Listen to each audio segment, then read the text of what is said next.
In today's video, I'm going to teach you how to hide specific faces from memories in Google Photos.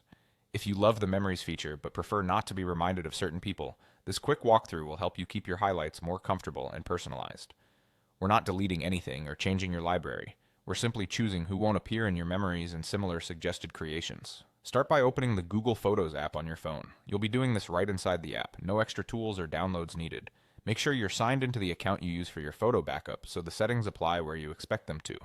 Next, look to the top right corner of the screen and tap your profile photo or initial. This opens your account menu where you can reach all the app's settings. From here, tap Google Photos settings, then go to Preferences and select Memories. This section controls what shows up in your automatically generated highlight reels, collages, and look-back moments. Inside Memories, tap People and Memories.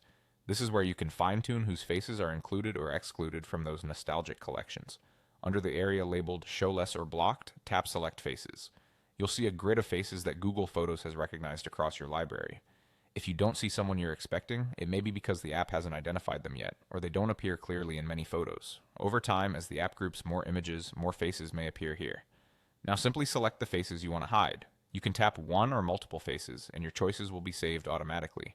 Once selected, Google Photos will prevent that person's face from appearing in your memories and similar featured content.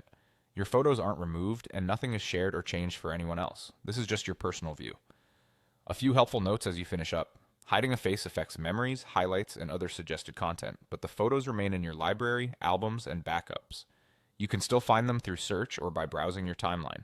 If you ever change your mind, you can return to the same place and deselect that face to bring them back into memories. Also, if you see occasional slips, that can happen due to imperfect face recognition. It generally improves over time. That's all there is to it. With these quick adjustments, your Google Photos memories will feel more thoughtful and more in tune with what you want to revisit.